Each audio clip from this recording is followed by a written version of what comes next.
oui, tu sais, si moi je fais 200 000 par année sur une période de 3 ans, c'est comme si je viens d'aller chercher genre 12 ans sur, je sais pas, Martine qui est genre, qui je sais galèrent pas, au Walmart. ressources humaines, là, mettons, puis qui galère. Tu sais, c'est le même difficile, là, tu comprends? Mais moi, dans 4 ans, je vais avoir gagné 12 ans, puis après ça, tu sais, j'ai pas envie de travailler jusqu'à 70 ans. Je veux travailler parce que je veux travailler, pas parce que je dois travailler, là. Mon invité aujourd'hui a généré plus de 25 millions de dollars en porte-à-porte, pas en ligne, pas derrière un écran, mais en frappant aux portes, en essuyant des refus et en recommençant chaque matin. Elle est fondatrice de Zana Water, qui arrive très bientôt, partenaire chez Plantafort, et elle a posé ses valises dans 26 pays. Mais au-delà des chiffres, ce qui m'a donné envie de l'inviter aujourd'hui, c'est sa manière de voir la vente, non pas comme une technique, mais comme une école de caractère. Et encore plus important, sa façon d'interpréter la réalité. Alex, bienvenue au Confidence Lab. Alex, bienvenue au Confidence Lab. Pour les gens qui te découvrent aujourd'hui, qui était Alex avant les ventes, avant l'entrepreneuriat, avant les chiffres, et quelles expériences ont façonné la femme que tu es devenue aujourd'hui? C'est une bonne question. Je pense que mettons, si je demandais à ma mère c'était qui Alexandra avant les ventes, elle dirait sûrement que j'ai une tête de cochon. Parce que, ouais, c'est comme Une tête de cochon? une tête de cochon, ouais. Genre, si j'avais une idée en tête, comme moi, je voulais tout faire. Si j'avais une idée en tête, c'était comme, je vais y aller, je vais trouver une façon d'y arriver. Fait que je pense que je suis bonne aujourd'hui avec peu importe dans qu'est-ce que je fais parce que je suis tellement entêtée à vouloir atteindre X ou Y que j'ai pas le choix de réussir. Je vais tout le temps trouver une façon. Si je veux quelque chose, je vais trouver une façon. Je suis une petite sneaky, là. Je vais trouver des moyens d'y arriver, là. Fait Ah, que, ça, c'est magnifique. depuis que je suis jeune, là, tu sais, si je voulais aller, je sais pas, tu sais, ma mère, elle m'a jamais comme donné de l'argent de poche pour, tu sais, des fois, t'as des parents qui vont donner, mettons, 20 pièces 50 pièces pour aller, mettons, au cinéma. Moi, elle me donnait pas d'argent de poche, là. Fait que là, fallait que je trouve des façons. Fait que là, j'achetais des affaires, je les revendais, je faisais mon argent. Fait que là, comme ça, je peux Oh, aller, tu ouais. avais quel âge quand tu faisais ça? Jeune? C'est ça que je me souviens. C'est plus longtemps que je me souviens. J'étais au secondaire, là. J'étais à l'école. Waouh, assez Ouais. atypique. Donc, tu n'as pas suivi le parcours traditionnel, donc de faire la fête, etc. Enfin, peut-être que tu as fait les deux en même temps, je sais pas. Ouais, mais en même temps, quand t'es à l'école, t'as comme 15 ans, 16 ans. Tu fais pas la fête, là? Ben, oui, tu fais la fête, mais non, j'étais vraiment. On dirait que, ben, je sais pas pour moi, hein, pour toi, mais je trouve que quand que tu grandis, soit tu répètes la vie que t'as eue quand t'as grandi parce que t'as aimé ça, ou t'as pas aimé ça puis tu fais juste comme rester dans le même pattern, ou soit c'est comme complètement Mm. différent. Puis, je sais pas, moi, j'ai été chanceuse parce que j'ai ma meilleure amie d'enfance. Eux, ses parents, ils sont, tu sais, il y avait des compagnies, ils étaient plus aisés puis tout ça. Puis je sais pas si t'as déjà lu le livre Père riche, Père pauvre, mais tu sais, j'étais un peu dans Oui, ce. Robert Kiyosaki? Ben oui, Ben c'est exact, ça, le tu sais, livre. moi, quand que j'ai lu ce livre, tu sais, quand que j'étais jeune, je commençais à lire des livres là-dessus, tu sais, j'avais peut-être 12 13 ans, puis tu sais, je savais c'était qui Tony Robbins, tu sais, la loi de l'attraction, toutes ces choses-là. Puis à un moment donné, j'étais tombée sur le livre Père riche, Père pauvre, puis tu sais, ma meilleure amie d'enfance, c'est ça, c'est sa famille, ils sont tous dans l'entrepreneuriat, il y avait tu sais, des grosses compagnies qui ont vendu, puis je voyais l'autre côté, moi, mes parents, que, tu sais, si je voulais, je me souviens, je voulais jouer au hockey, puis ma mère était comme, non, tu sais, genre, on peut pas se le permettre. Tu Parce que voulais ma pas mère joue au hockey. Fait que, tu sais, je voulais faire ça. Fait qu'on dirait que d'avoir les deux extrêmes, les deux opposés, ça l'a un peu façonné la personne que je suis aujourd'hui parce que aujourd'hui, j'ai fait complètement l'inverse. Voulais pas vivre je voulais vivre dans l'abondance. Je veux pouvoir faire quelque chose puis dire, OK, j'y vais. Tu sais, mais depuis que je suis jeune, j'ai comme un peu ce pattern-là. Là, j'ai juste trouvé les ventes comme moyen d'arriver à faire ça, aller chercher peu importe c'est quoi que je veux sans devoir me claquer 8 ans d'école, puis d'université, puis de. C'est ennuyant, n'est-ce pas? Fait que c'est ça. Donc, en parlant de vent, allons-y. Je sais que par rapport à ce que j'ai vu sur ton Instagram, sur ce que tu publies, tu as généré des millions et des millions porte à porte, qui est un Mhm. environnement où, comme tu peux le savoir, la majorité des gens te feraient rejeter toute la journée avant d'abandonner, quoi. Selon toi, qu'est-ce qui sépare réellement les gens qui deviennent exceptionnels en vente de ceux qui restent moyens toute leur vie? Ceux qui passent de moyen à exceptionnel, c'est une bonne question. Je peux te dire en tout cas qu'est-ce qui va différer. Je pense que tous les vendeurs, les bons vendeurs, on a tout un petit peu un problème mental. On est tous obsédés à un certain niveau. Puis ça paraît vraiment con à dire, mais tu sais, les gens qui sont des bons vendeurs, tu sais, c'est du monde qui aime ça dépenser de l'argent, c'est du monde qui aime ça, tu sais, vivre des expériences, tu sais, faire plein de choses. Puis tu sais, t'as pas le choix de faire des ventes. Tu sais, c'est comme, OK, moi, toute ma vie se calcule en nombre de ventes, là. C'est comme, OK, bon, ben parfait. Mettons que je voulais tel auto. Je savais combien de ventes fallait que je fasse pour payer cette auto-là. Je voulais aller en voyage, OK, je savais combien de ventes il fallait que je fasse. Tu sais, tout se calculait en vente. Je pense que quelqu'un qui va faire la différence entre un moyen ou un très bon, c'est juste quelqu'un qui se met vraiment un objectif puis qui va vers son objectif puis qui va pas négocier son objectif. Parce que, tu sais, des fois, souvent, les gens, ils vont se mettre un objectif, ils vont dire, OK, bon, mais parfait, moi, je veux une Porsche. Puis là, Mhm. quand ils commencent, là, ça commence à être difficile. Puis là, soit ils vont quitter, ils vont juste abandonner parce qu'ils vont dire, OK, c'est trop tough. Ou soit, dans le fond, ils vont juste descendre leur standard. Va faire, finalement, c'est peut-être pas Porsche, peut-être que je pourrais prendre genre autre chose, une Mercedes à la place. Tu sais, ils vont réduire leur standard à la place de juste comme mettre les bouchées doubles puis triple pour aller atteindre leurs objectifs. Ça a du Puis sens, c'est ça a du ça. sens. Moi, je fais pas de compromis. Si je veux faire quelque chose, je le fais. Puis je suis vraiment entêtée là-dessus. Comme pourquoi que je choisirais entre telle chose ou telle chose, comme je veux faire les deux. Let's go. Tu connais le livre Think and Grow Rich? Tu as entendu Mhm. parler? Je connais pas l'équivalent français, je pense pas qu'il y en a. C'est Ouais, Napoleon Hills. Tu connais le nom français? ouais, c'est penser devenir riche. Ouais, littéralement. Ok, d'accord. Merci. Donc, Il euh, l'a en France. il y a un concept par rapport à ce que tu as dit de burn the bridges. Donc, brûler les ponts en français, si tu veux, c'est ce que tu fais, hein. En gros, le secret, c'est de mettre ses objectifs et de ne jamais compromettre, de ne jamais céder et garder ses standards hauts. Ok? Ouais, c'est vrai. Puis, tu sais, je pense que on vit dans un era aujourd'hui que, tu sais, avec les réseaux sociaux, tout est comme accessible. Puis là, tu sais, tu vois des gens qui ont 3 4 5 6 compagnies, qui font 3000 projets en même temps. Puis je trouve que ça donne une illusion à tout le monde qui veut se lancer en entrepreneuriat ou se lancer en vente que, comme, tu sais, c'est normal de faire 1000 affaires en même temps. Mais la réalité, c'est que, selon moi, je trouve que c'est la pire chose. Parce que si tu as tout le temps un plan B, C, D, tu vas jamais faire en sorte que le plan A, il fonctionne. Tu sais, ça, mettons, exemple, je me mets, quand que moi j'ai commencé à faire du portable, ben, tu sais, mettons ma carrière, parce qu'avant, tu sais, je faisais ça, tu sais, j'ai vendu des fleurs en portable, tu sais, j'ai vendu plein de choses en portable, mais mettons que j'ai commencé ma carrière, puis que j'ai dit, OK, je le fais. J'étais à l'école en droit, puis à un moment donné, j'étais dans mon cours, puis je pensais à comment que j'allais faire sur le terrain pour aller faire qu'est-ce que j'allais dire, c'est quoi mon pitch. Après ça, quand que j'étais sur le terrain, j'étais comme, faut que je pense à, j'étais en train de, c'est vrai, j'ai un projet de loi à écrire sur whatever sujet, puis j'étais comme, genre, j'ai même pas la tête où ce que mes pieds sont quand que je suis à un endroit. Fait que je pouvais pas, comme à l'école, je voyais que ça l'affectait mes résultats, puis quand que j'étais sur le terrain, ça l'affectait aussi mes résultats.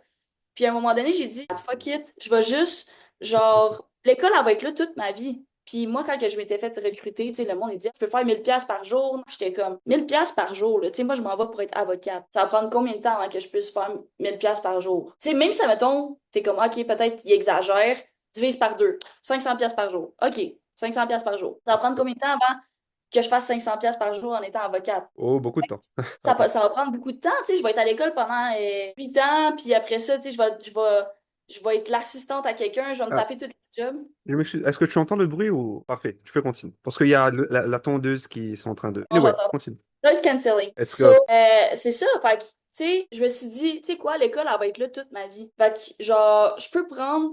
J'ai lâché ma session en plein milieu, puis je me suis dit, c'était mon cours de procédure civile. Genre, j'étais comme, qu'est-ce que je fais? Qu'est-ce que je fais ici, là? Ce prof-là, là, genre, c'est un avocat, j'ai même pas envie d'avoir sa vie, comme, ça a l'air fucking boring, qu'est-ce qu'il fait? Je suis comme, what? J'adore le droit, j'adore ça, j'étais une beast, mais je me voyais pas faire ça sur le long terme. Fait que là, j'étais comme, what? Genre, j'ai 20 ans, je vais juste prendre une session off. Puis au pire, je retourne en janvier à l'école. No big deal. Au moins, je vais avoir pris la chance de faire peut-être 1000 pièces par jour. Puis c'est comme ça que j'ai commencé. Puis à un moment donné, tu sais, c'était tough parce que j'étais la seule fille. Il n'y avait pas d'autres filles. J'étais avec 30 gars à faire du portable. Puis Ouais, c'est tough, c'est tough. je connaissais rien, là. Moi, je fallait que je rentre, je cogne chez quelqu'un, que je rentre chez lui, que je lui dis que son système de chauffage, c'est de la merde, puis qu'on va le changer demain matin. Mais j'ai 20 ans, Wow. j'ai jamais payé une facture d'électricité de ma vie. J'ai 20 ans, je sais même pas comment ça fonctionne.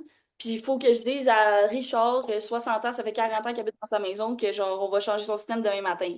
C'était tough, là.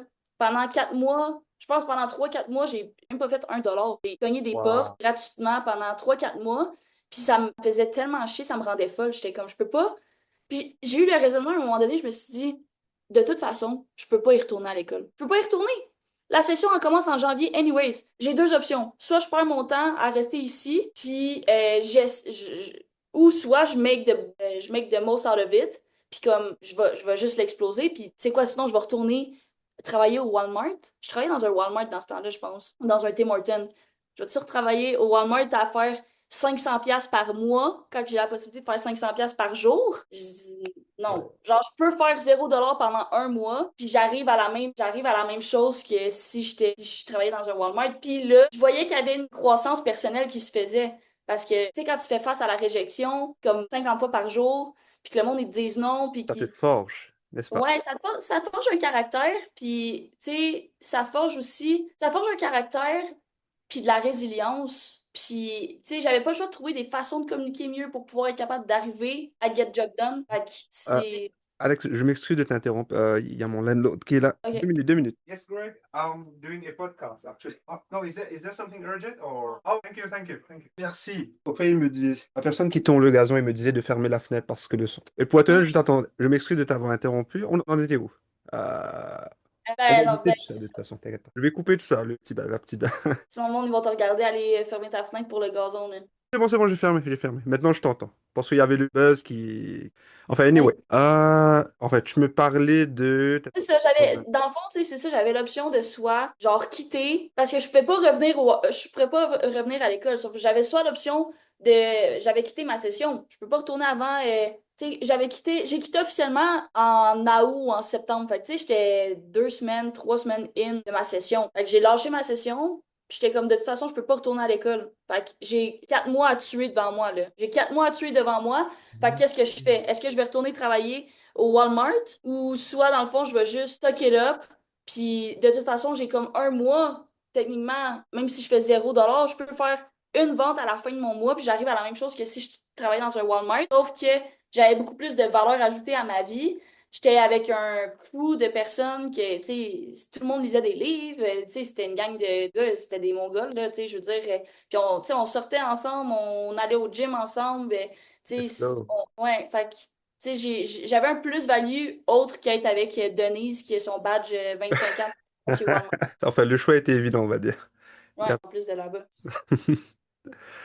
C'est merveilleux. C'est quoi la plus grande erreur, selon toi, selon ton expérience, que font les gens qui essaient de vendre quelque chose? Quelle est l'erreur numéro un, s'il devait y en avoir? Vendre quelque chose que la personne n'a pas besoin. Oh, ouais, la réponse, elle est simple. Ouais, There's vendre no... quelque chose à quelqu'un qui n'a pas besoin ou que tu vends quelque chose à quelqu'un que la personne ne peut pas se permettre puis que ça va la mettre dans une situation. compliqué, Ça on va dire. aussi, de pas écouter le client, tu sais, de pas parler non-stop, pas de l'écouter, de pas écouter ses besoins. Sinon, ouais, je dirais ça. Je pense que, comment dire, les choses les plus simples sont parfois les choses qui ont le plus de valeur. Et donc, il n'y a pas forcément grand-chose à rajouter à ce que tu viens de dire. Je pense qu'il y a vraiment une grosse différence. Tu sais, si tu vends un produit que toi-même t'achèterais ou que toi-même tu consommes, tu sais, c'est tellement plus facile de le vendre, là. Ça, c'est tellement vrai. Il Tu va sais, ça. la vente, c'est un transfert de certitude. Tu sais, si toi, tu consommes le produit, tu l'aimes, tu sais que c'est bon, ou que tu sais que le service, le produit, le client en a besoin, tu sais, ton niveau de certitude, il va être élevé, puis c'est comme ça que tu réussis à vendre, là. C'est un transfert d'émotion. Fait que c'est pas nécessairement qu'est-ce que tu dis, c'est comment tu le dis. Communication non verbale, très intéressant. Et ça commence, comme tu as dit, par croire en soi déjà, en ses capacités de vendre, et croire au produit. Tu dois croire que ça va transformer, que ça va ajouter de la valeur dans la vie de l'autre personne. Voilà. Mais tout le monde est des vendeurs. Ouais, Tu sais. ça, c'est vrai. Non, mais c'est vrai, tu sais, des fois, les gens sont comme moi, je pourrais jamais vendre, je suis pas un vendeur, je suis pas un bon vendeur, je suis introverti. Mais la réalité, c'est que, tu sais, à journée longue, on est tout le temps en train de vendre. On se vend nous-mêmes à journée longue. C'est comme, ah, OK, faut que j'aille au gym, puis là, ça te tente pas. Qu'est-ce que tu fais? Tu es en train de te vendre. Faut que tu te vendes l'idée. qu'il faut que tu ailles au gym, il faut que tu te vendes l'idée qu'il faut que tu ailles travailler, il faut que tu te vendes l'idée à tes amis qu'il faut que tu les rencontres, OK, on va à telle place, on fait telle chose, tu sais, c'est comme tout est de la vente, fait que c'est pas, tu sais, il y a beaucoup de jugement par rapport à ça, mais en même temps, tu sais, c'est partout, là. Tellement vrai. Qui m'amène à mon prochain point. Donc, pour vous qu'on est dans le Confidence Lab, il me faut poser cette question. Donc, le porte-à-porte, rapidement, est probablement, je dirais, une des écoles les plus brutales mentalement, n'est-ce pas? Parce que tu as 1000 rejets par jour. Quel impact ça a eu sur ta confiance et sur la manière de voir les êtres humains en général dans la vie de tous les jours? Je pense que c'est un impact, forcément. Oui, un gros impact. Répète ta question. Euh, tu veux que je reprenne Donc, le porte-à-porte est probablement une des écoles qui est le plus brutal mentalement. Quel impact sur ta confiance à toi et sur ta manière de voir, de percevoir les autres êtres humains en général? L'impact que ça a eu sur ma confiance en moi, c'est à plusieurs niveaux. Premièrement, je suis habituée de me faire dire non 50 fois par jour. Comme, genre, qu'est-ce qui peut arriver de pire? Euh, Tu es immunisé contre le rejet, on va dire. Ouais, je suis immunisée contre le rejet. Je suis immunisée sur qu'est-ce que le monde va penser. Tu sais, tu cognes chez quelqu'un, tu te déranges, là. Il est il est en train de faire à manger, il est en train d'écouter l'occupation double, il est en train de. Tu sais, tu t'interromps sa vie pour y offrir quelque chose, tu comprends? Fait que, tu sais, d'être capable de susciter un intérêt, pis tout ça, tu sais, c'est pas nécessairement facile au début. Mais, tu sais, une fois que t'es capable de faire ça avec un inconnu que tu viens cogner chez eux, tu sais, à quel point après ça, c'est facile de le faire à travers, tu sais, n'importe quel. Fait que, au niveau de confiance, ben, je pense que j'ai toujours eu un certain niveau de confiance, mais le fait que je fais du porte-à-porte, c'est comme, tu sais, mon niveau de je m'en fous, il est comme tellement élevé. Et aussi banal que, je me souviens, à un moment donné, j'avais eu un flat, puis j'avais pas le lock nut, genre, de mon auto. Puis le remorqueur, ça allait prendre comme vraiment beaucoup de temps. Je suis allée cogner chez des gens. J'ai comme, OK, lui, il y a tel char, OK, tel char, OK. Je suis allée cogner chez eux pour avoir un lock note. Tu sais, à un moment donné, j'étais au Texas. Au Texas, il faisait chaud. Puis là, j'avais soif. Je suis allée cogner chez quelqu'un. J'étais comme, t'as-tu une bouteille d'eau? Je veux une bouteille d'eau. Tu sais, c'est Ah, comme, c'est dur au Texas. Ils ont des guns et tout, ils ont des fusils, là. ouais, ben, c'est pas grave, là. Tu sais, je veux dire, je Oh, suis pas moi. stressée. Oh, putain. Je vis sur le if I die, I die. Do it or die. Comme, Let's go. ouais, faire die à die. Mais sinon, c'est ça sur mon aspect de confiance. Je te dirais que oui, tu sais, avoir du rejection. Je trouve que le porte-à-porte, c'est la meilleure chose au monde, tu sais. Ça t'apprend à, ça te fait réaliser à quel point les gens, ils sont dans leur petit monde à eux. Puis, c'est pas, les gens, ils sont pas des bons problem solvers, puis ils sont pas des bons communicateurs non plus. Fait que, tu sais, au début, quand que t'arrives, puis tu t'en vas voir quelqu'un, puis qui te rejette, ou que, tu sais, tu t'en vas aborder une fille au bar, puis qu'elle te rejette, puis tout ça, tu sais, des fois, tu vas comme le prendre personnel, mais réellement, tu sais, c'est juste parce que les gens, ils sont pas capables de communiquer de la bonne façon. Puis quand que tu réalises que c'est pas toi, personnellement, qui rejette, tu sais, des fois, les gens, ils sont juste pas capables de communiquer de la bonne façon. Quand tu réalises que c'est juste, it's a damn problem, on dirait que Ça, ça c'est enlève bon, un quoi. peu le poids sur tes épaules. C'est comme, puis tu sais, je pense que si tout le monde faisait du portable, puis qu'il passait à travers la rejection, il passait, tu sais, le portable puis la vente en général, tu sais, t'as besoin d'être un peu un caméléon, je trouve. Tu sais, t'as besoin d'avoir Mhm. différentes couleurs puis de t'adapter avec différentes personnes. Puis ce qui fait la différence entre un bon vendeur et un mauvais vendeur, c'est juste qu'un mauvais vendeur, il n'y a pas beaucoup de couleurs à son caméléon.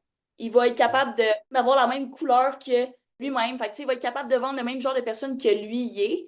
Mais plus que tu es bon, plus que tu ajoutes de couleurs à ton caméléon à travers les skills de communication, de mindset, tu sais, de bâtir des relations avec les gens, ben, plus que tu es capable de t'adapter aux différentes personnes. Puis ça, c'est un skills qui est incroyable que tu n'as pas le choix de bâtir avec la vente parce que sinon, tu feras pas d'argent.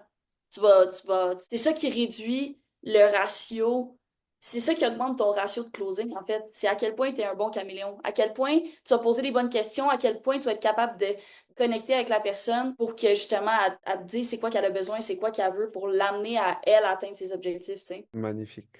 Je pense pas que j'ai quelque chose à rajouter à ça. Mais à mes yeux, c'est 25 ans d'expérience condensée dans cette phrase de ce qu'Alex vient de dire. Donc prenez des notes pour ceux qui viennent de commencer. Moi aussi, je prends des notes mentales. Bien sûr, je vais revoir tout ça. Donc merci pour... Oh, maintenant on va aller... It's a bit selfish, this sport. J'ai vu que tu as participé à un événement de Tai Lopez. J'ai vu une photo sur ton... Enfin, on va éviter la controversée qui s'est passée récemment. Mais c'est drôle parce que moi aussi, j'ai commencé avec son programme, les 67 Steps, à l'époque, ça date. Je OK. pense que tu connais. Mais ce que je veux savoir, c'est qu'est-ce que cette période t'a apporté concrètement, l'événement que tu as atteint? Et est-ce qu'il y a des idées de taille avec lesquelles tu es encore d'accord aujourd'hui, que tu as appris avec lui? C'est dur à dire parce que le moment où j'étais allée là-bas, tu sais, moi, je suis pas une fille de marketing, là. Genre le AI, le marketing, les internets, toutes ces affaires-là, forget it, là. Je préfère prendre mon téléphone, un cartable, aller cogner des portes. 3000%. C'est 100 fois plus facile pour moi de faire ça que n'importe quoi d'autre. Puis quand que je suis allée, ben tu sais, je sais pas c'est quoi la controverse. J'ai jamais nécessairement comme suivi full-time son contenu. Tu sais, je sais qu'il est bon avec le marketing, mais tu sais, c'était beaucoup du personal brand, chose que à l'époque quand que j'étais allée, c'était un peu, ben j'en avais comme pas tant besoin. Fait que tu sais, j'étais allée là-bas plus pour l'expérience. Tu sais, c'est justement un ami que lui, il prend son coaching avec Ty Lopez, puis moi, j'étais comme juste un invité là-bas. Fait que tu sais, je savais pas trop c'était quoi. Puis ce que j'ai aimé le plus, c'est de voir à quel point il y avait une pièce remplie de personnes. Puis, tu sais, le Québec puis le Canada, tu sais, c'est gros, mais tu sais, si tu fais, ça te ramène les pieds sur terre. Parce que quand tu arrives, puis tu viens, tu bâtis des compagnies, puis que tu fais des millions par année, ben tu sais, il y en a beaucoup des compagnies qui font des millions par année, mais comme beaucoup moins que, mettons, aux États-Unis.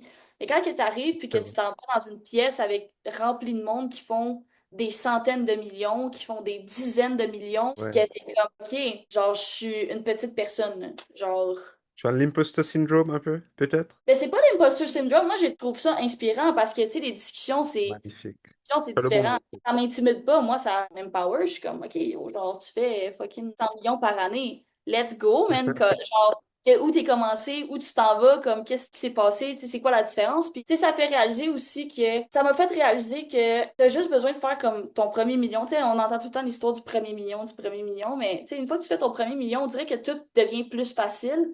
Puis, tu sais, après ça, quand tu fais ton premier 10 millions, ben, ça devient juste encore plus facile, tu sais. Pour fuck it up, quand t'as fait ton, tu sais, 1 million, un 10 millions, tu sais, faut que tu sois un peu stupide. Si t'es stupide, ça veut dire que, tu sais, t'es pas dans la bonne pièce, tu sais, tu sais, change ton entourage, tu sais, va avec du monde qui vont pouvoir tu sais, qui sont au même niveau que toi ou qui sont, tu sais, qui sont à un niveau plus haut pour que tu puisses regarder, puis apprendre, puis appliquer. Mais, tu sais, ça a juste montré que, tu sais, c'était possible. Tu sais, c'est du monde, c'est du monsieur, madame, tout le monde, là, qui était là, puis comme, oh shit, ok, genre, ça fait 5 ans, ça fait 10 ans. Puis ça m'a fait réaliser aussi qu'il n'y a pas de shortcut. C'est tout du monde que ça faisait 5 10 ans qui était en business, puis ils ont atteint des niveaux incroyables. Mais tu sais, les réseaux sociaux aujourd'hui, ça te donne l'impression qu'en un an, tu peux get rich quick. Peut-être. Je Maybe you déteste ça. can. Sincèrement, je Mais déteste. j'aime pas ça moi non plus. Tu sais, je le souhaite à tout le monde. Don't get me wrong, on aimerait tout ça get rich quick, puis que ça prenne 6 mois, puis là, boum, un coup de circuit, puis tu deviens milliardaire, là. Mais ce que tu vois sur les réseaux sociaux, c'est juste ça, mais tu vois pas tout ce qu'il y a derrière. C'est ça, ça fait réaliser que, tu sais, si t'es constant pendant une longue période de temps, ben, tous les gens qui sont alentour, il y en a plein qui vont quit, il y en a plein qui vont tomber, il y en a plein qui vont changer, qui vont abandonner. Puis si toi, t'es the last man standing, ben c'est là que tu wins. J'aime bien Be the Last Man. Enfin, il n'y a pas grand-chose, mais enfin, Non plus. let's go. C'est merveilleux. Maintenant, si tu le veux bien, Alex, on va transitionner vers Hosanna. Pour les gens qui ne savent pas, petite question, est-ce que tu es 100% avec Hosanna maintenant ou tu fais les ventes, tu fais toujours des ventes, Je fais toujours des ventes, ouais. tu combines, d'accord. Donc, d'où ma question maintenant, pourquoi créer Hosanna? Plus précisément, quel problème dans le monde ou dans la vie quotidienne obsédé assez pour bâtir une entreprise autour de ça, en gros? C'est quelque chose qui me trottait dans la tête depuis longtemps, là. Ça fait comme 10 ans de ça. Ouais. Ouais, c'est une idée que j'avais essayé d'intégrer dans mon ancienne business que j'ai vendu il y a comme presque 3 ans aujourd'hui, 2 ans. Fait que j'ai quitté tout ce qui est le domaine de l'optimisation résidentielle puis tout ça. Puis quand que ça fait longtemps que tu fais quelque chose, tu sais, moi ça faisait presque 10 ans que je faisais ça, j'ai eu comme une petite crise identitaire, genre. J'étais comme, OK, bon, Comme tout le qu'est-ce monde. que ben, tu sais, quand ça fait. Tu sais, moi, j'ai lâché l'école pour faire ça. J'ai pas. tu sais, mis à part, mettons, travailler au Walmart, c'est la seule travail que j'ai fait. J'ai fait ça pendant, tu sais, j'ai 31 ans aujourd'hui, j'ai fait ça pendant presque 10 ans. C'est un tiers de ma vie, là, tu sais, si t'enlèves l'école. Fait que j'avais eu une petite période où après où ce que j'étais comme, bon, ben, qu'est-ce que je fais? C'est quoi que je suis bonne à faire? C'est quoi que j'ai envie de faire? Puis j'étais comme, ouais, genre, ça me trottait tout le temps dans la tête. Puis à un moment donné, tu sais, je tournais un peu en rond, genre, à aller, OK, bâtir des équipes de vente pour différentes compagnies, puis tout ça. Puis à un moment donné, j'étais comme, genre, je suis un peu tannée de tourner en rond, puis que en bout de ligne, tu sais, aujourd'hui, c'est tellement comme, il y a tellement d'opportunités, j'avais envie de bâtir la mienne. Fait que je le fais. Puis j'étais avec une amie, puis elle travaillait pour une compagnie de construction, puis tu sais, elle était comme pas trop heureuse là-bas, puis tout ça, puis j'étais comme, moi, on part un projet. Fait que là, on a fait une liste de projets, d'idées que comme on était dans de travailler dessus. Puis j'étais comme, moi, la filtration d'eau, ça me parle vraiment. Puis on a juste décidé de faire ça. Finalement, tu sais, bon, elle a pas continué dans le projet. Mais c'est quelque chose qui me tient vraiment à cœur parce que, premièrement, l'aspect environnemental, tu sais, la quantité de plastique qu'il y a partout. Puis là, il commence à avoir de plus en plus de publicité puis de awareness par rapport au plastique, les Mhm. bouteilles d'eau, la qualité d'eau, les virus ci, virus ça. Il y a comme un healthy era en ce moment, puis le monde boit encore des bouteilles d'eau, tu sais. Fait que c'est comme le fuel, on est composé d'eau, puis on est là, puis on boit du À plastique. 70% d'eau, si je me trompe pas.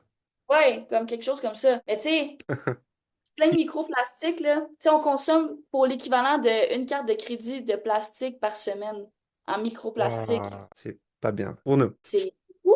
Fait que, à partir de ce moment-là, tu sais, moi, puis l'eau, elle coûte pas très bonne dans le robinet. Puis, tu sais, il y a comme plein de choses. Fait que j'ai dit, you know what, là, j'ai commencé à faire des recherches sur les différents produits, sur comment ça fonctionne, puis tout ça. Puis, moi, c'est tout le temps quelque chose que j'ai eu personnellement à la maison. Tu sais, j'ai tout le temps eu un filtre à eau. Puis, j'étais comme, c'est fou parce qu'il y a pas personne qui. Tout le monde va avoir un Brita, tout le monde va avoir, tu sais, des petites filtrations de base, mais dans le fond, ça filtre rien pantoute, là. Ça filtre pas rien pantoute. Ça va filtrer comme le strict minimum, tu sais, pour que ça goûte meilleur, mais ça va pas rendre l'eau Mhm. meilleure. Tu sais, ça va filtrer le chlore, mais sans vraiment plus. Fait que j'ai décidé de m'investir là-dedans, puis le feedback que j'ai, tu sais, je veux dire, tout le monde consomme de l'eau, là, tout le monde en a besoin, là. Fait que En effet. j'avais envie d'avoir un impact puis de vendre. J'avais envie de vendre aussi quelque chose qui va vraiment faire une différence, tu sais, sur la quantité, la santé, la quantité de bouteilles d'eau la pollution, tu sais, toutes ces choses-là. Un gros impact, fait que j'ai une grosse vision pour ça, fait que ça Magnifique. va bien fonctionner. C'est ce que j'espère, bien sûr. Petite question, j'avais pas prévu de te poser cette question. Tu as entendu parler de, je pense que ça va être forcément entendu parler de Kangen Water. Ouais. Parce qu'on me parle de filtre, c'est ce qui me vient à l'esprit. Ça va sound comme PTT, but comment est-ce que Osana se démarque de Kangen ou va se démarquer éventuellement? Ben, Kangen, c'est un marketing de réseau, non? Je connais pas le Oui. business model. Je pense que c'est MLM. Je pense que c'est Ouais, MLM. c'est un M&M. Fait que, tu sais, je veux dire, je peux pas dire que c'est pas un bon produit ou je peux pas dire que mon produit est meilleur. La seule chose que je peux dire, c'est que c'est un produit qui est différent. Moi, le Kagan, ça rend ton eau alcaline, si je me trompe pas. Ça modifie le pH, un truc comme ça. Ben, c'est ça, tu sais. Moi, c'est comme différent.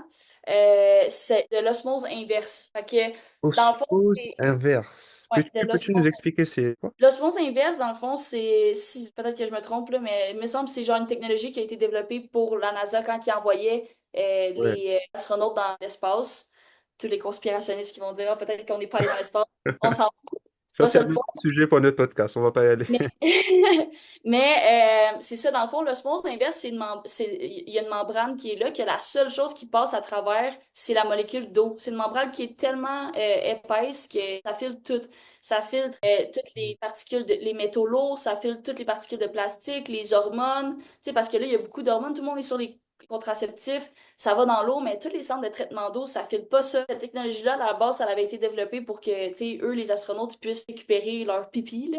Fait que, tu sais, ils peuvent mettre ça dans la machine, puis ça file, puis ça redevient de l'eau. Fait que, à partir de là, c'est de l'osmose inverse. Fait que ça filtre tout qu'est-ce qu'il y a dans l'eau. Fait que tout qu'est-ce qui est les hormones, les médicaments, les drogues, les microplastiques, les métaux lourds, les virus, toutes ces choses-là. Fait que la membrane est tellement petite que la seule chose qui passe, c'est J'ai envie de te dire, si ça peut filtrer le pipi des astronautes, ça peut tout filtrer. techniquement, tu peux filtrer n'importe quoi. Là, je pourrais mettre un 2 litres de Pepsi dans ma machine, puis ça Non. va faire de l'eau, ça va être de l'eau. Waouh, ça c'est Ouais. impressionnant quand même. Mais c'est pas recommandé parce que, tu sais, on s'entend, c'est comme rempli de sucre, là, fait que le filtre est pas fait pour ça. Ouais, tu vas Mais gâter ton filtre si tu mets des trucs. ouais, tu vas casser le filtre, oui, 100%, mais l'eau après, elle devient potable. Fait que c'est pas mal ça. Fait que, tu sais, moi, j'ai vraiment utilisé cette lignée-là parce que je me dis, tu sais, l'eau, la qualité, tu sais, juste les tuyaux dans. Tu sais, parce que oui, ton eau est filtrée, mais ton eau, si elle n'était pas filtrée au centre de traitement d'eau, puis qu'ils mettaient pas un paquet de produits chimiques dedans, elle serait jamais potable. Tu Ça, sais, ils mettent un paquet de produits chimiques dedans, du chlore, du ci, du ça, pour la rendre potable, mais après ça, quand elle vient chez toi, elle passe à travers des pipelines de dégueu. métaux dégueux. Il y a encore des maisons qui sont encore au plomb. Fait que là, tu sais, tu consommes ça. Fait que là, c'est vraiment une filtration que, tu sais, tu peux avoir directement chez toi dans ton robinet. Puis ça filtre tout. Fait que, tu sais, puis il y a beaucoup d'études qui ont été faites par rapport à ça. Puis, tu sais, ça dépend des areas, là. Ça dépend des endroits où tu habites. Mais, tu sais, il y a des gens qui avaient des maux d'estomac ou des choses comme ça, ou des maux de tête, que quand ils ont Hmm. commencé à changer la qualité d'eau, la qualité de bouffe qu'ils mangent, ben après ça, tu sais, tout disparaît. Puis, tu sais, ça fait 100% du sens parce que si, tu sais, tu mettrais-tu du gaz de merde dans ta Ferrari, tu sais, non, tu vas mettre du système, tu sais. Puis Exactement. l'eau, on absorbe partout, tu sais, que ce soit dans notre douche, que ce soit l'eau qu'on boit, que ce soit à travers nos aliments, que ce soit, tu sais, l'eau est partout. Puis on en a besoin pour vivre, tu sais. Tu peux survivre 5 jours sans manger, mais tu peux pas survivre plus que 3 jours sans eau, là. 3 jours. C'est magnifique. Fait que voilà, Let's go. Je vais voir le temps. Ah, on est bon, j'ai pas vu le temps passer, sincèrement. Ah, on a beaucoup de temps. plein de plastique. Fidji, compétiteur. Enfin, non, même pas. Même pas. Ça pète ton compétiteur. Là, on va plutôt basculer vers le côté mindset, si tu veux bien, Alex. Est-ce que l'ambition a eu un prix sur ta vie personnelle? Être très ambitieuse comme toi, go getter, burn the bridges, let's go. Quel a été l'impact sur ta vie personnelle?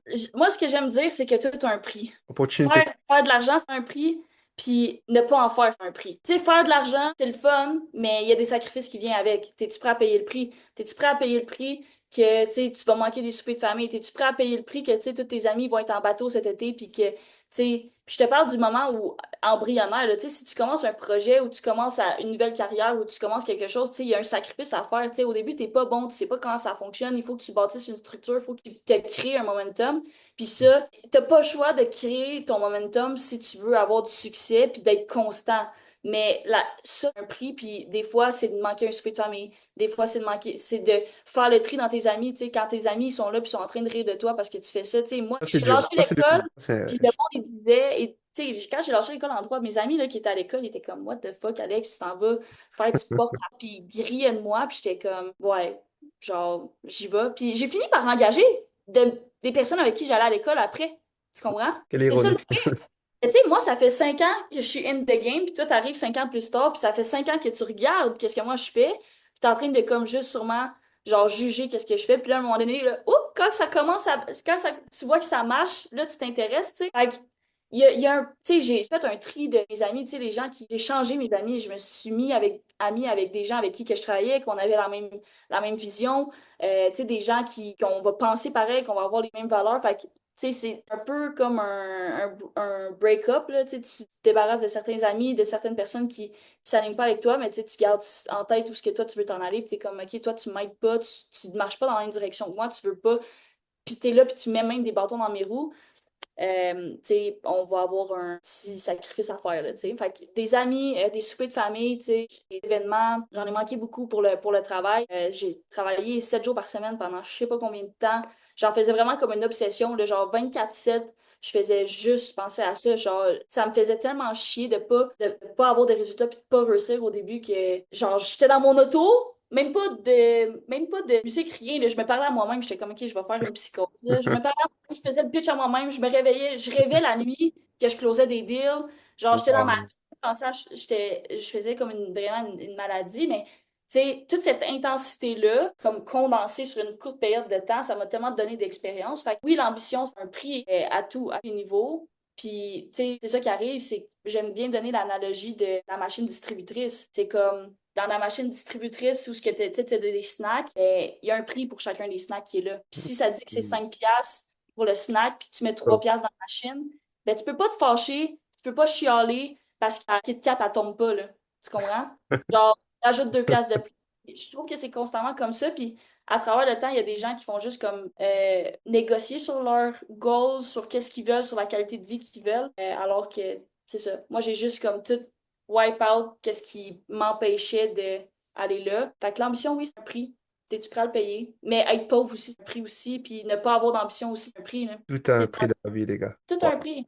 Si tu veux faire de l'argent, tu vas avoir un prix à payer de devoir mettre du temps à écouter, que ce soit des podcasts, que ce soit à lire des livres, que ce soit de t'éduquer, que ce soit de manquer des célébrations, de mettre des amis de côté, de pas sortir de chez toi puis de travailler, tu vas avoir tous ces sacrifices-là. Mais, de l'autre côté, si tu veux pas faire ces sacrifices-là, ben, éventuellement, ta future vie devient le sacrifice. Wow. Éventuellement, c'est tes objectifs, c'est ta qualité de vie, c'est ton char de rêve qui devient le sacrifice, c'est tes voyages qui deviennent le sacrifice, c'est tes vacances qui deviennent le sacrifice, c'est peu importe c'est quoi que tu veux. Être broke, c'est autant difficile qu'être riche, là. Choose your suffering. Choisis ta peine. But- C'est your heart. Yeah, Être choose broke, your c'est heart. tough, puis être riche, c'est tough. Je veux dire, moi, juste l'idée, quand que je vois sur les internets, tous les gens qui sont comme en train de, genre, je vis paycheck to paycheck, je sais même pas comment je vais faire pour manger. C'est 100 fois plus tough que juste de dire comme, OK, je vais get my ass to work. C'est 100 fois plus tough de dire comme, je sais pas quand je vais payer mon rent ce mois-ci. Comme c'est la pression, je trouve, personnellement, qui est vraiment plus lourde que juste dire, OK, bon, mais je vais aller travailler 7 jours par semaine, puis je vais manquer, genre, le souper de fête de ma soeur. Ouais, c'est pas grave. Moi, j'ai littéralement changé de pays pour éviter d'avoir ce problème. Maintenant, je suis loin de tout le monde. Je peux travailler 7 jours sur 7 sans guilt, sans penser Ouais, aux gens. puis tu sais, les gens souvent ils aiment pas ça travailler. Mais tu sais, si tu trouves une place où est-ce que ça t'as pas l'impression de travailler, comme tu sais, c'est là que tu gagnes. Moi, pendant des années là, tu sais, j'avais mon bureau puis je travaillais 7 jours par semaine. Puis c'était, tu sais, je travaillais des fois jusqu'à minuit. Je répondais à des appels, je parlais à des vendeurs, je les coachais parce que tu sais, quand que tu gères une équipe de vente, et ta mère, la soeur, le frère, le psychologue. Tout, tu es tout. T'es l'ami, t'es toute. Puis, tu sais, c'est un gros commitment parce que moi, je prenais cette responsabilité-là parce que je voulais vraiment que le monde y réussisse. Puis, je le prenais à cœur. Moi, je le voyais comme si c'était mes petits-enfants. Puis, j'étais comme, OK, moi, il faut que je les apprenne, genre, marcher, à courir, puis comme à ce qu'ils deviennent successful. Puis, je prenais vraiment cette responsabilité-là à cœur. Puis, tu sais, je regardais pas les heures. Je comptais pas le nombre d'heures que j'étais là. Ça me faisait pas chier. Comme, tu sais, j'aimais faire ça. J'aime encore ça. Le monde sont comme, OK, mais tu prends pas un break. Des fois, je suis comme, prends un break quand j'en ai besoin, mais j'aime ça, faire qu'est-ce que je fais. J'aime ça, travailler. J'aime ça, genre, aller go out there. Puis ça me fait sentir bien. Genre, puis quand que je travaille pas, perdu, je suis comme, OK, qu'est-ce que je fais? Moi, je comprends pas les gens qui travaillent pas. Je suis comme, tu fais quoi? Tu regardes le temps passer, genre? Ils sont... Ils foutent rien, quoi. Enfin, ouais. Ben, je sais pas. Je Ouais. sais pas qu'est-ce Bon, qu'ils font. on juge pas. On n'est pas là pour juger. Moi, quand que j'ai attendu mon bureau, pendant comme 3 mois, j'ai rien fait, là.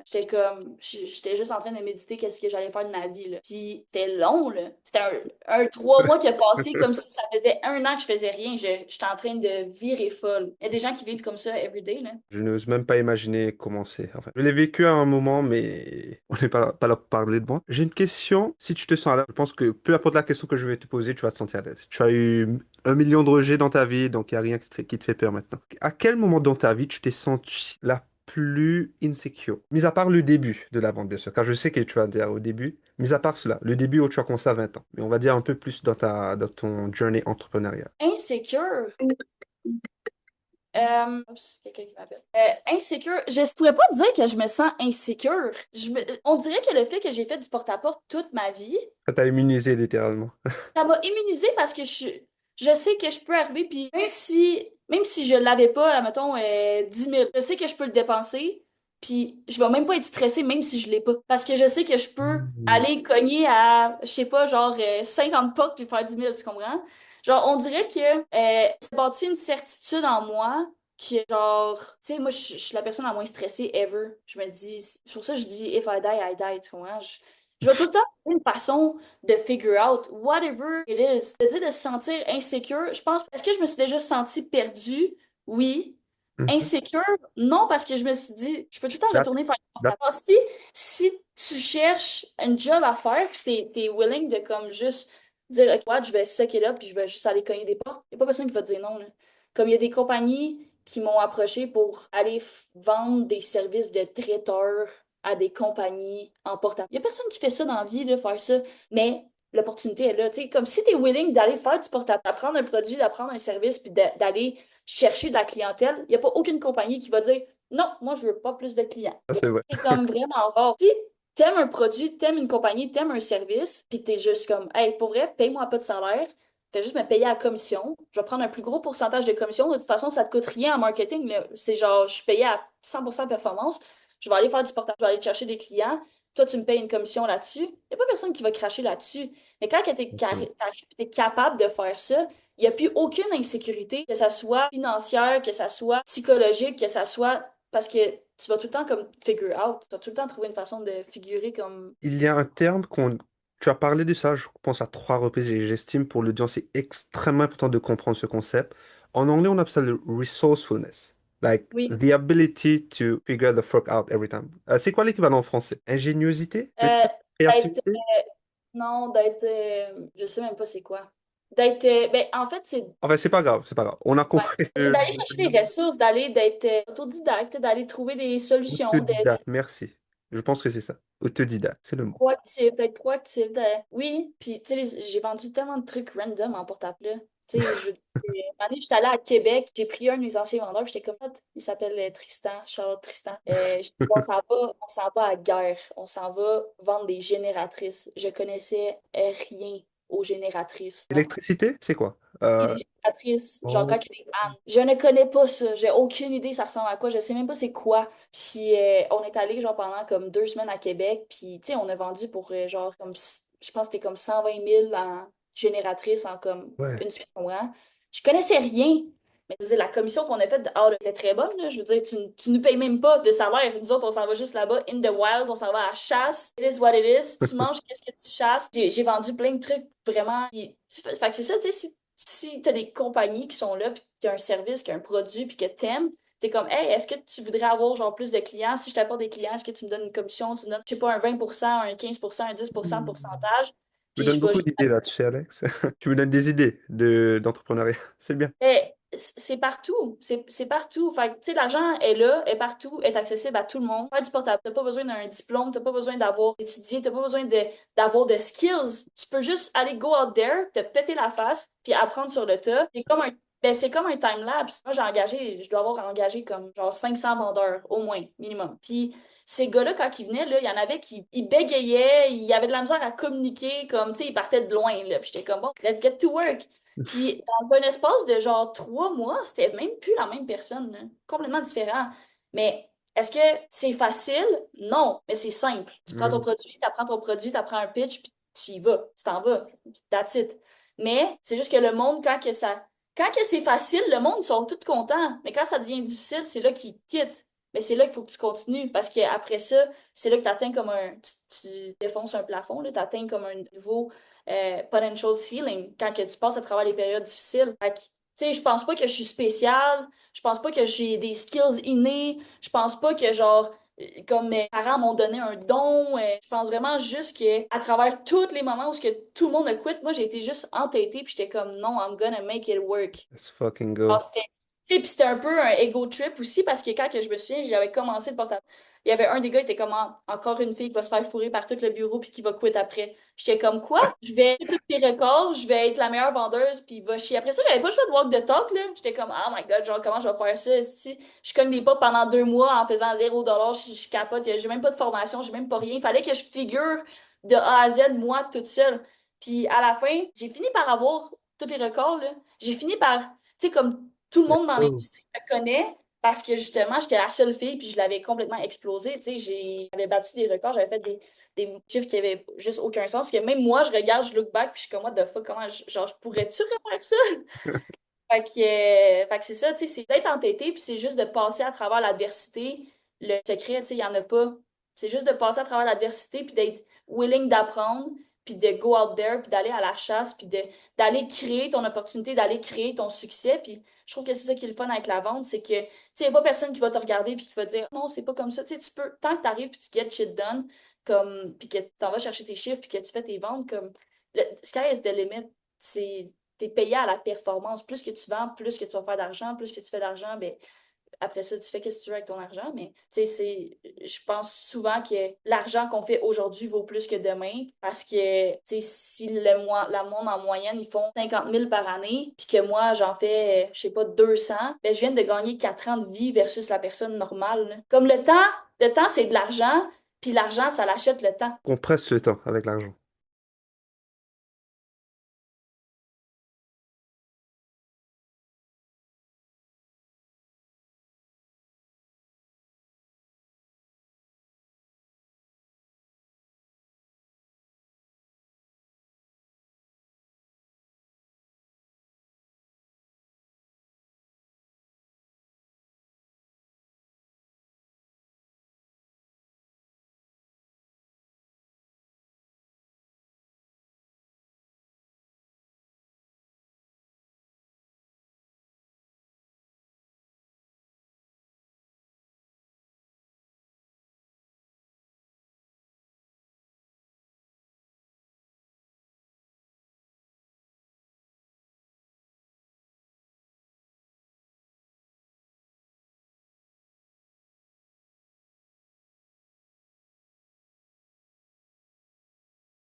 Oui, tu sais, si moi je fais 200 000 par année sur une période de 3 ans, c'est comme si je viens d'aller chercher genre 12 ans sur, je sais pas, Martine qui est genre, Qui je sais galère pas, au Walmart. ressources humaines, là, mettons, puis qui galère. Tu sais, c'est le même difficile, là, tu comprends? Mais moi, dans 4 ans, je vais avoir gagné 12 ans, puis après ça, tu sais, j'ai pas envie de travailler jusqu'à 70 ans. Je veux travailler parce que je veux travailler, pas parce que je dois travailler, là. Puis Ou je trouve que la vie est tellement belle, il y a tellement de belles choses que je vois pas pourquoi que je ferais de compromis, je vois pas pourquoi que je m'empêcherais de vivre certaines expériences, de voyager, d'aller dans des bons restos, manger de la bonne bouffe, de faire des beaux voyages, de vivre des belles expériences. Pourquoi? Je veux tout faire, là.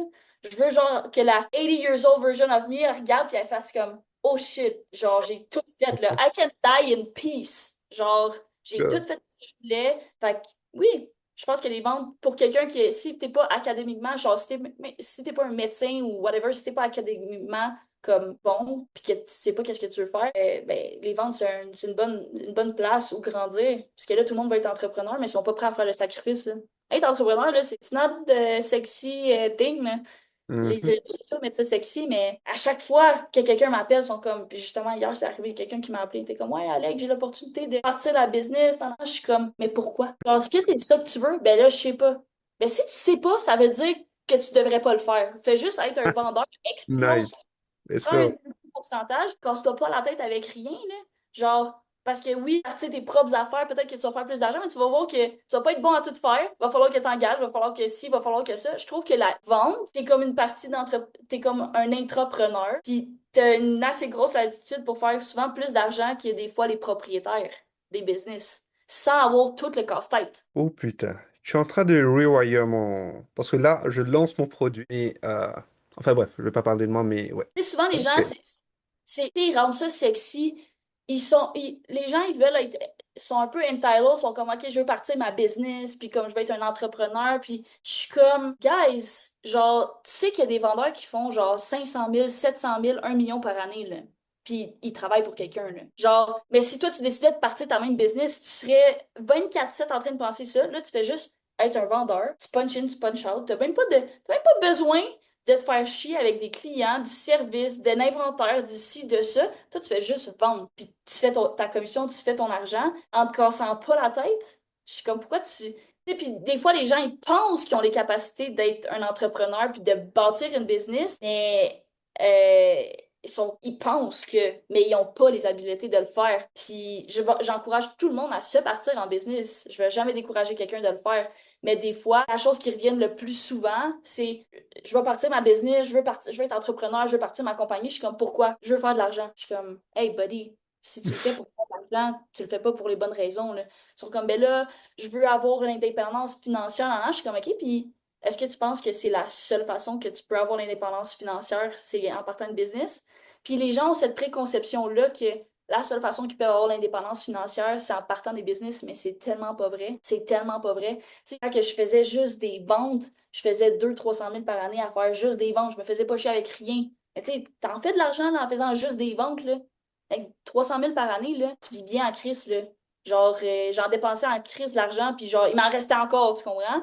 So, les gens ont cette conception-là que c'est la seule façon d'être indépendant financièrement, mais vraiment pas. Tu peux juste être la meilleure personne dans ton domaine, puis être la beast. Puis c'est pour ça que tu sais, as des courtiers d'assurance, des courtiers immobiliers tu sais, qui font des salaires qui n'ont aucun sens. C'est parce qu'ils ont décidé d'être les pros dans leur domaine. Ils travaillent pour quelqu'un. Puis fait que, tu sais, les jeunes aujourd'hui, c'est surtout ça. Ils ont vraiment la préconception, puis ils veulent être, genre, avoir. C'est comme un ego trip. Ah, je veux partir ma business.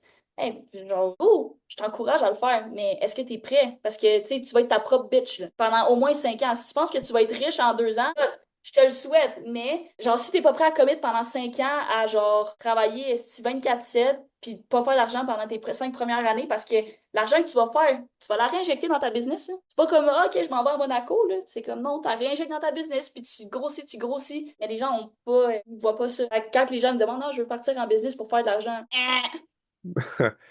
Ça dépend, oui, mais sur quel est le timeline? S'ils espèrent faire de l'argent immédiatement, comme tu l'as dit, c'est mort. Ça va prendre 5, 7, voire 10 ans.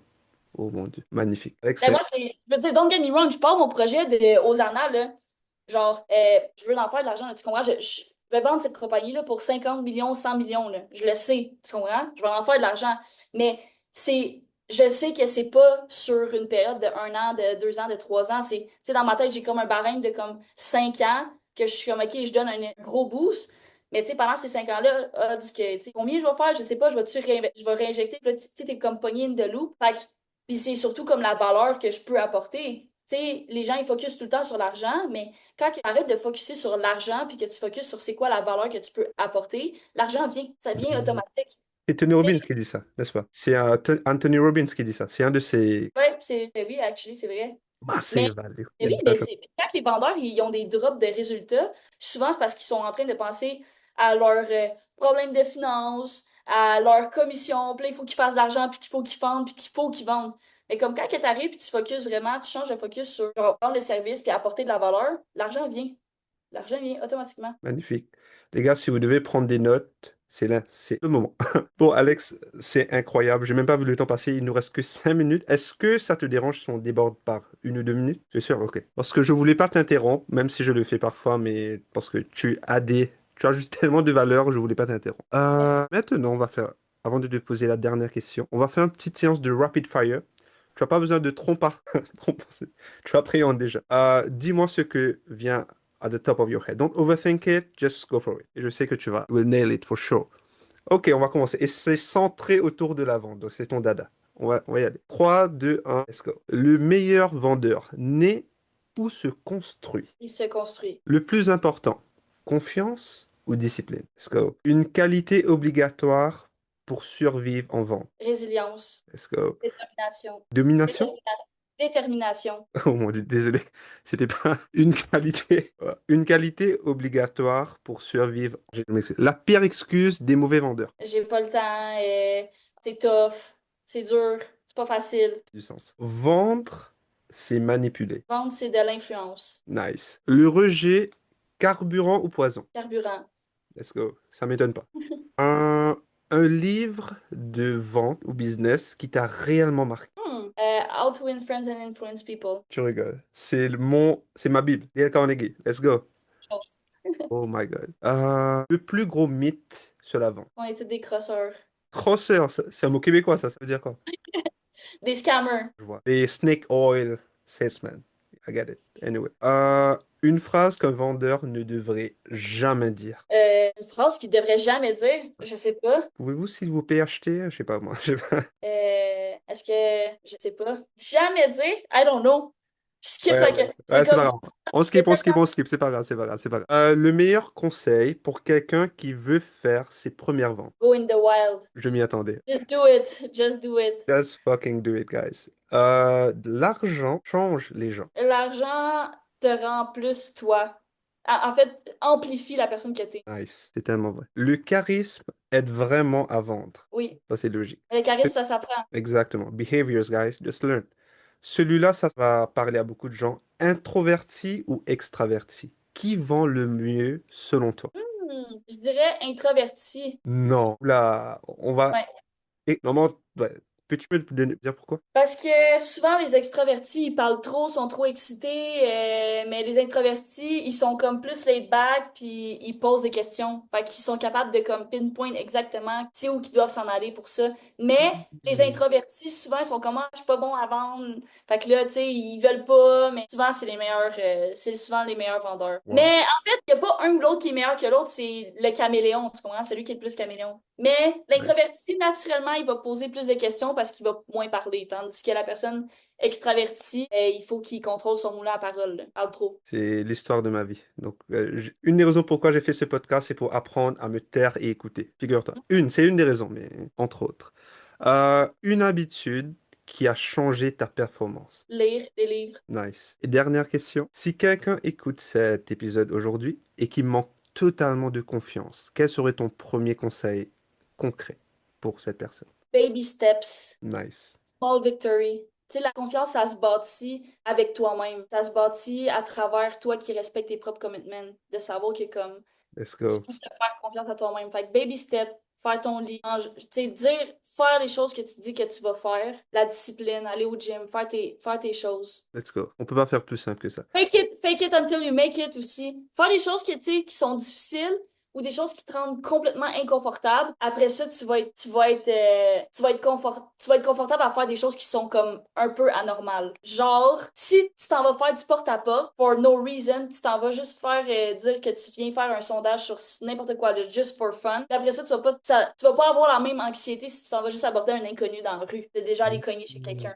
Fait que, tu sais, si tu sors vraiment de ta zone de confort, après ça, tu sais, les choses qui sont anormales deviennent un peu plus normales. Du sens, du sens. Dernière question. Celui-là, ça va être un peu plus philosophique. Quand tout sera terminé, les entreprises, les chiffres, le succès, qu'est-ce que tu espères avoir laissé derrière toi chez les gens que tu as rencontrés? Qu'est-ce que j'espère avoir laissé chez les gens que j'ai rencontrés? En gros, quel héritage que tu veux laisser quand tu pars? L'espoir. Anything can happen. Genre, Hmm, tu peux partir from nothing, nice. genre, tu peux partir de rien, comme everything is possible. Genre, Let's go. Alex, je vais pas prendre plus de ton temps. Merci beaucoup pour avoir partagé ces Golden Nuggets. On va dire non, sagesse en français. Est-ce qu'il y a quelque chose que tu souhaites partager qu'on n'a pas abordé aujourd'hui? Est-ce qu'il y a quelque chose qui te tient à cœur que tu souhaites dire? chaque chose qui arrive pour toi, non à toi.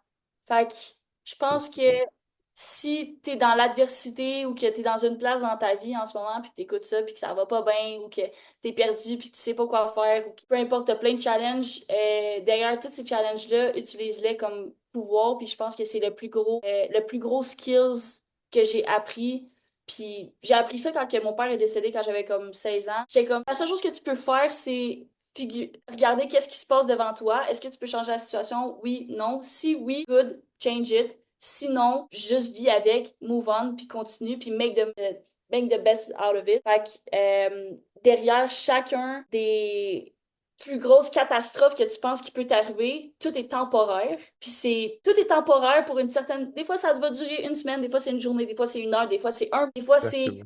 3 mois, mais c'est comme la température, les orages y passent. À un moment donné, il va finir par faire soleil, puis il faut juste que tu keep going à travers la tempête, puis si tu restes immobile dans la tempête, tu vas juste rester dedans. Fait que keep moving, le soleil est de l'autre côté, puis chaque challenge, puis chaque bad luck ou chaque désastre qui peut t'arriver, tu peux tout le temps trouver une façon de tourner ça à ton avantage, puis de strive à travers ça, puis d'avoir le succès. Let's go. Guys, ça Merci me à rappelle, toi. je t'en prie.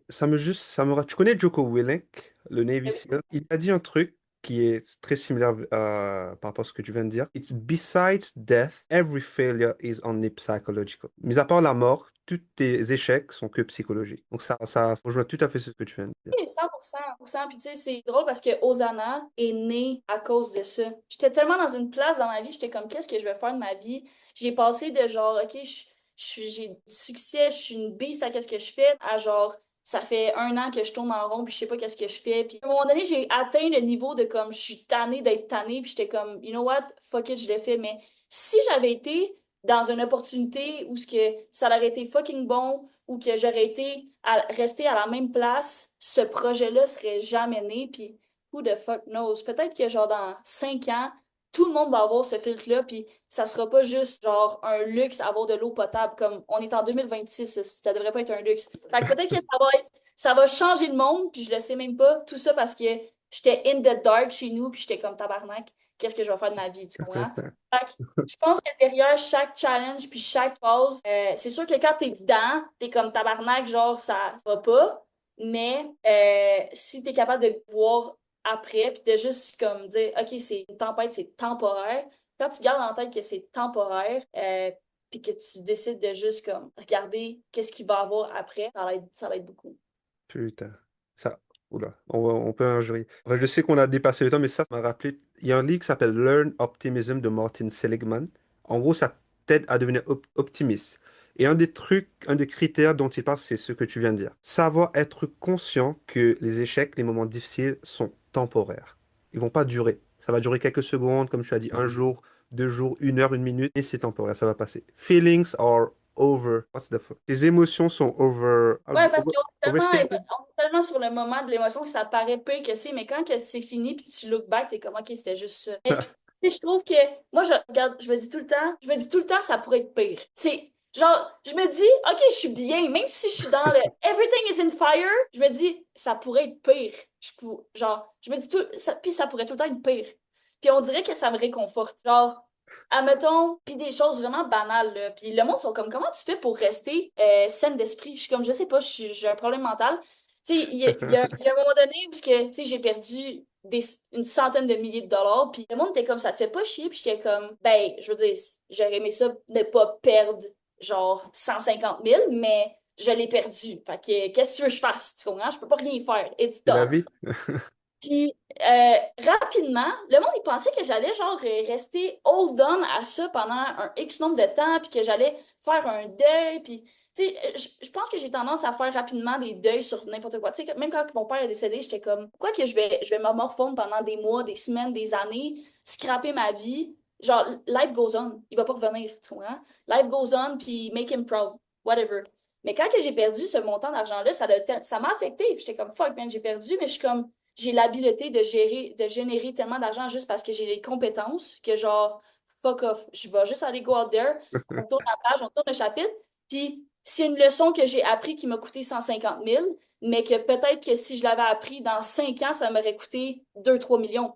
Fait que là, j'étais comme grateful Nice. d'avoir perdu 150 000 all of a sudden. Tu sais, je me dis tout le temps, tout peut être pire. Fait que même si, peu importe c'est quoi qui arrive, tout peut tout le temps être pire. Tu sais, la dernière fois, il y avait quelqu'un qui m'a rentré dedans dans mon char. Écoutez, Aïe, aïe, 40 aïe. 000 de dommages. La fille, elle pleurait son char, perte totale. Puis je suis comme, Oh, putain. ça aurait pu être pire. Genre, la fille, elle aurait pu die first.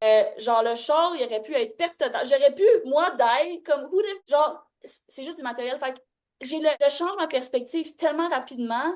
Puis c'est un muscle. Tu sais, au début, c'est tough parce que les gens ont tendance à vouloir vivre leurs émotions, puis comme à les justifier, puis à vouloir rester dedans. Mais moi, je suis Mhm. comme, ma perspective, c'est un muscle. Plus que tu le travailles, plus que c'est. Fait que peu importe c'est quoi qui arrive, je vais juste comme move on. Je suis comme, OK.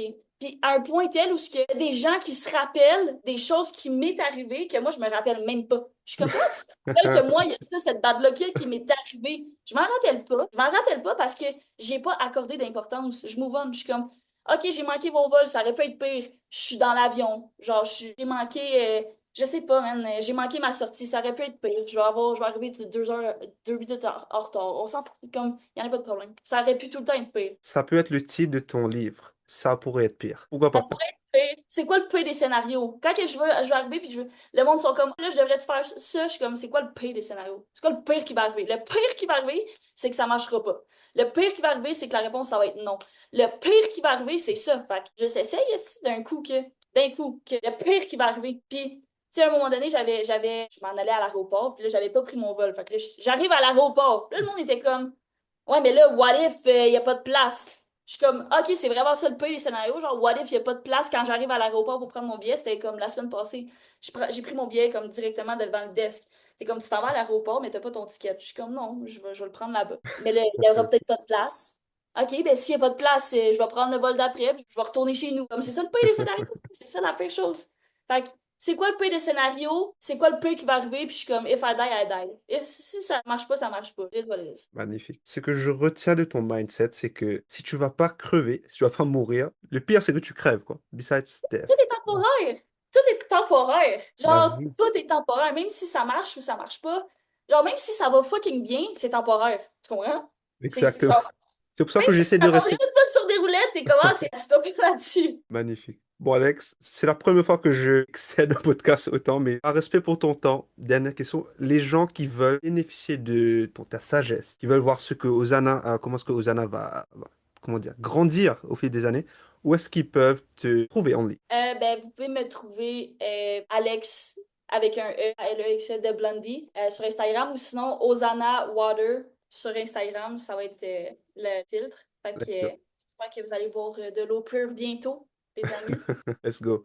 Merci beaucoup, Alvin, pour l'invitation. Je t'en prie. Et merci à toi pour avoir partagé toutes ces golden nuggets, comme je dis. Let's go. Un fist bump du Canada aux US. Est-ce que... I love it. Magnifique. Bye bye.